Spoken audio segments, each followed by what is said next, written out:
Kamala Harris. Let's have a good debate. Nice to see you. Have fun. Thank you. Welcome to you both. It's wonderful to have you. It's an honor to have you both here tonight. Good evening. We are looking forward to a spirited and thoughtful debate. So let's get started. Vice President had thoroughly prepared for the debate and included comments intended to provoke Trump in nearly every answer. And I'm going to tell you that I have traveled the world as Vice President of the United States, and world leaders are laughing at Donald Trump. I have talked with military leaders, some of whom worked with you, and they say you're a disgrace.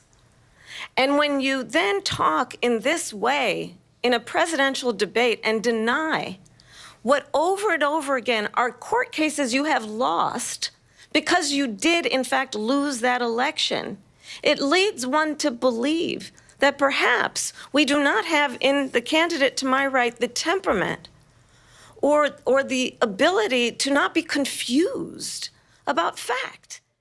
Harris described Trump as weak and wrong. I have my entire career and life supported Israel and the Israeli people. He knows that. He's trying to, again, divide and distract from the reality, which is it is very well known that Donald Trump is weak and wrong on national security and foreign policy. It is well known that he admires dictators, wants to be a dictator on day one, according to himself. It is well known that he said of Putin that he can do whatever the hell he wants and go into Ukraine. It is well known that he said when Russia went into Ukraine, it was brilliant. She also stated, Donald Trump was fired by 81 million people. So let's be clear about that. And clearly he is having a very difficult time processing that. But we cannot afford to have a president of the United States who attempts, as he did in the past, to upend the will of the voters in a free and fair election. When asked about his previous comment claiming Harris only recently identified as black, Trump defended his remarks. And I don't care. I don't care what she is. I don't care.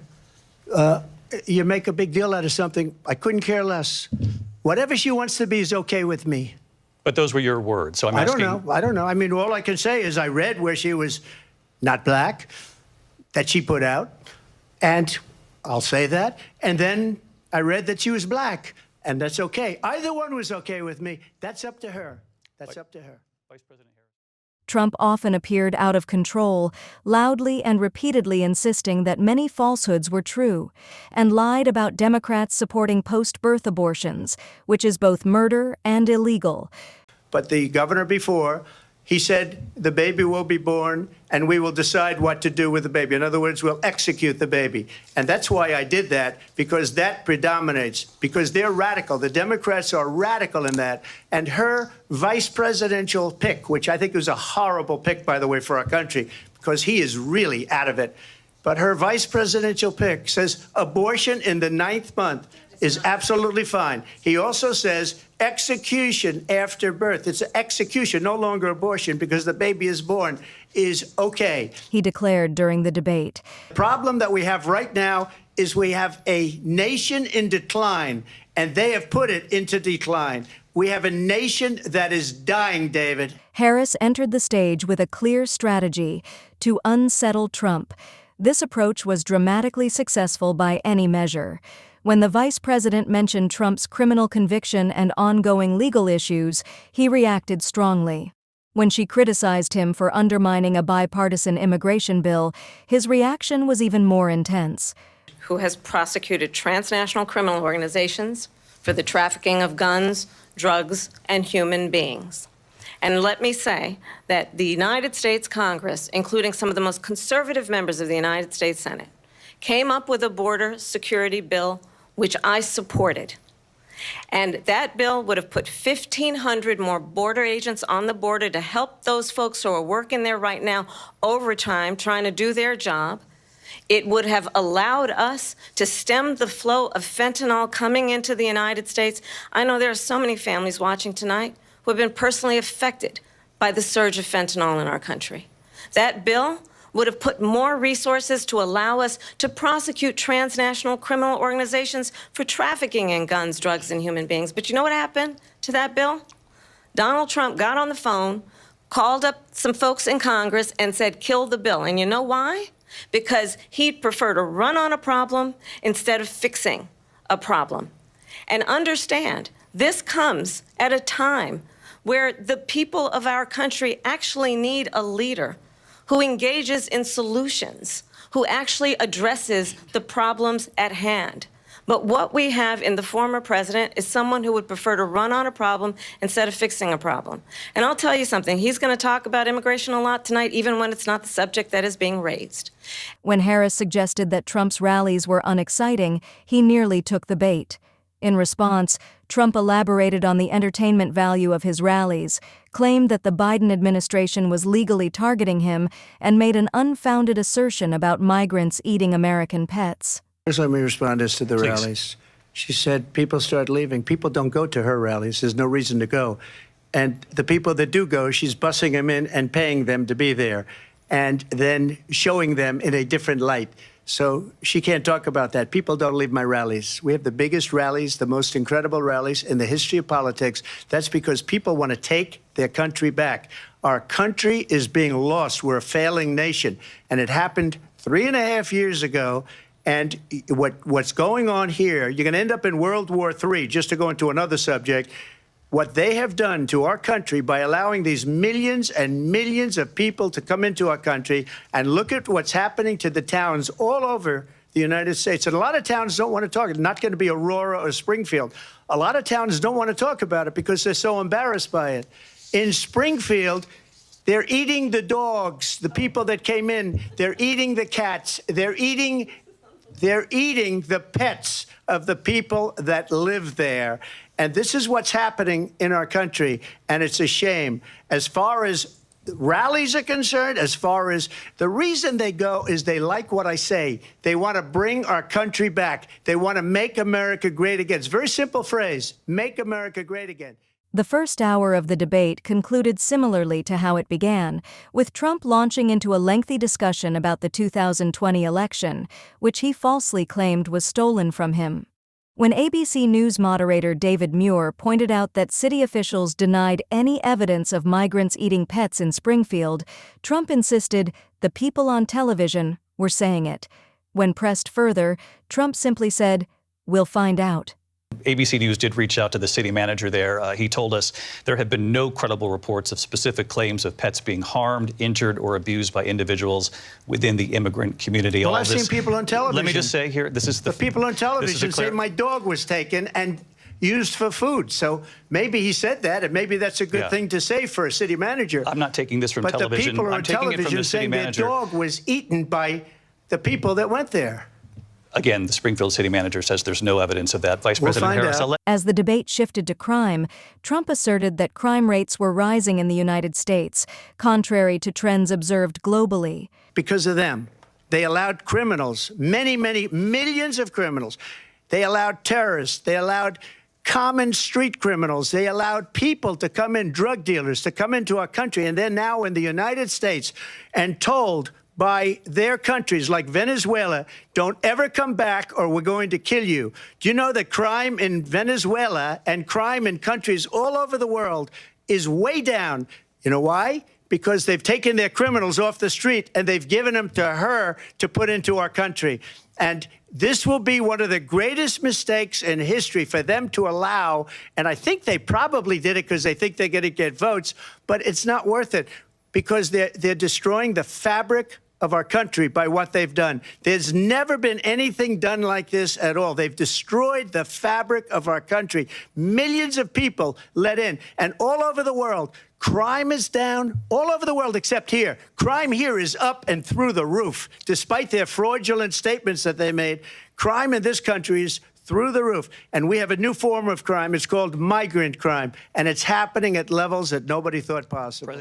Muir noted that FBI data showed a decline in crime over the past few years. Trump, as you know, the FBI says overall violent crime is actually coming down in this country. But Vice Excuse me, President the Harris, FBI they were defrauding statements. They didn't include the worst cities. They didn't include the cities with the worst crime. It was a fraud, just like their number of 818,000 jobs that they said they created turned out to be a fraud. President Trump. Later in the debate, Trump claimed that U.S. elections were a mess and alleged that Democrats were attempting to get undocumented immigrants to vote. He repeated the false assertion that some states allow abortions to occur after a baby is born. In over 20 states, there are Trump abortion bans, which make it criminal for a doctor or nurse to provide health care. In one state, it provides prison for life. Trump abortion bans that make no exception even for rape and incest, which understand what that means. A survivor of a crime, a violation to their body, does not have the right to make a decision about what happens to their body next. That is immoral. And one does not have to abandon their faith or deeply held beliefs to agree. The government, and Donald Trump certainly, should not be telling a woman what to do with her body. I have talked with women around our country. You want to talk about this is what people wanted? Pregnant women who want to carry a pregnancy to term, suffering from a miscarriage, being denied care in an emergency room because the healthcare providers are afraid they might go to jail, and she's bleeding out in a car in the parking lot. She didn't want that. Her husband didn't want that. Harris aimed to introduce herself to voters early on, contrasting her position with Trump's by presenting herself as an advocate for middle-class Americans and portraying her opponent as self-absorbed.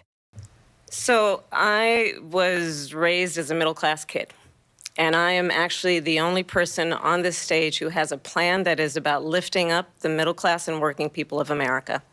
I believe in the ambition, the aspirations, the dreams of the American people. And that is why I imagine and have actually a plan to build what I call an opportunity economy. Because here's the thing. We know that we have a shortage of homes and housing, and the cost of housing is too expensive for far too many people.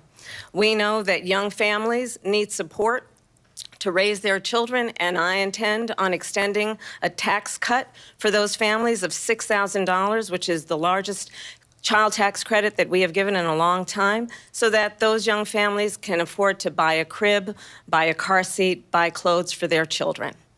My passion, one of them, is small businesses. My mother raised my sister and me, but there was a woman who helped raise us. We call her our second mother. She was a small business owner. I love our small businesses. My plan is to give a $50,000 tax deduction to start up small businesses, knowing they are part of the backbone of America's economy. My opponent, on the other hand, his plan is to do what he has done before, which is to provide a tax cut for billionaires and big corporations, which will result in $5 trillion to America's deficit. My opponent has a plan that I call the Trump's sales tax, which would be a 20% tax on everyday goods that you rely on to get through the month. Economists have said that that Trump sales tax would actually result for middle-class families in about $4,000 more a year because of his policies and his ideas about what should be the backs of middle-class people paying for tax cuts for billionaires. Her campaign has argued in advertisements and discussions that Trump prioritizes himself, and Harris conveyed that message during the debate. And what you will also notice is that people start leaving his rallies early out of exhaustion and boredom. And I will tell you, the one thing you will not hear him talk about is you. You will not hear him talk about your needs, your dreams, and your desires. And I'll tell you, I believe you deserve a president who actually puts you first, and I pledge to you that I will. If anyone on stage had a clear plan to end the wars in Gaza and Ukraine, they did not share it with viewers at home. When asked how she would secure peace in Gaza, Harris first recounted the horrors of Hamas's attacks in Israel on October 7, 2023. Now Yes. to the Israel-Hamas war and the hostages who are still being held, Americans among them. Vice President Harris, in December, you said, quote, Israel has a right to defend itself, but you added, quote, it matters how, saying international humanitarian law must be respected. Israel must do more to protect innocent civilians. You said that 9 months ago. Now an estimated 40,000 Palestinians are dead. Nearly 100 hostages remain. Just last week, Prime Minister Benjamin Netanyahu said there's not a deal in the making. President Biden has not been able to break through the stalemate. How would you do it? Well, let's understand how we got here. On October 7, Hamas, a terrorist organization, slaughtered 1,200 Israelis. Many of them young people who were simply attending a concert. Women were horribly raped. And so absolutely, I said then, I say now, Israel has a right to defend itself. We would. And how it does so matters. Because it is also true, far too many innocent Palestinians have been killed. Children, mothers. What we know is that this war must end. She offered some mild criticism of Israel's response, which has resulted in significant casualties among Palestinians, before pivoting to her support for a two-state solution, Israel's right to defend itself, and a commitment to rebuilding Gaza. It must end immediately, and the way it will end is we need a ceasefire deal and we need the hostages out. And so we will continue to work around the clock on that. Work around the clock, also understanding that we must chart a course for a two-state solution. And in that solution, there must be security for the Israeli people and Israel, and in equal measure for the Palestinians. But the one thing I will assure you always, I will always give Israel the ability to defend itself, in particular as it relates to Iran, and any threat that Iran and its proxies pose to Israel. Trump provided even fewer details, stating she hates Israel, referring to Harris, and adding that she also hates Arabs. She hates Israel. If she's president, I believe that Israel will not exist within 2 years from now. And I've been pretty good at predictions, and I hope I'm wrong about that one. She hates Israel. At the same time, in her own way, she hates the Arab population, because the whole place is going to get blown up. Arabs, Jewish people, Israel will be gone. It would have never happened. Iran was broke under Donald Trump.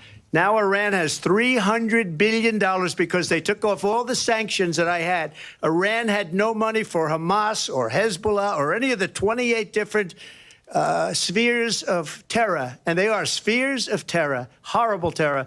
They had no money.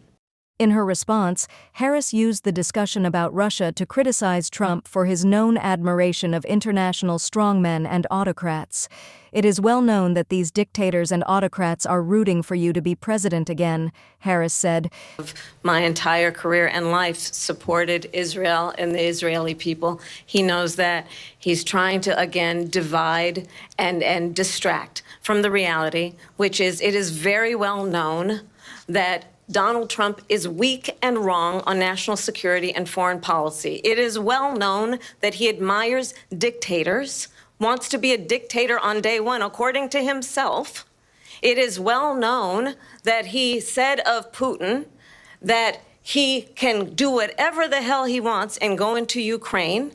It is well known that he said when Russia went into Ukraine, it was brilliant. It is well known he exchanged love letters with Kim Jong-un, and it is absolutely well known that these dictators and autocrats are rooting for you to be president again because they're so clear they can manipulate you with flattery and favors. Trump countered by recalling his efforts to have NATO member nations contribute more to the alliance and criticized Harris for Biden's failure to do the same, claiming that the vice president does not dare to ask. Trump repeatedly criticized the administration's handling of the U.S. withdrawal from Afghanistan, claiming it demonstrated weakness in the White House and that Biden did not terminate enough personnel in response. Harris stated that she supported Biden's decision to withdraw U.S. troops from Afghanistan in 2021, asserting that Trump negotiated one of the weakest deals you can imagine regarding the matter during his presidency. Donald Trump, when he was president, negotiated one of the weakest deals you can imagine. He calls himself a deal maker. Even his national security advisor said it was a weak, terrible deal. And here's how it went down. He bypassed the Afghan government. He negotiated directly with a terrorist organization called the Taliban. The negotiation involved the Taliban getting 5,000 Taliban terrorists released. And get this, and the president at the time invited the Taliban to Camp David, a place of storied significance for us as Americans, a place where we honor the importance of American diplomacy, where we invite and receive respected world leaders. And this former president, as president, invited them to Camp David because he does not, again, appreciate the role and responsibility of the President of the United States to be commander-in-chief with a level of respect. And this gets back to the point of how he has consistently disparaged and demeaned members of our military, fallen soldiers, and the work that we must do to uphold the strength and the respect of the United States of America around the world. Vice President Harris, thank you.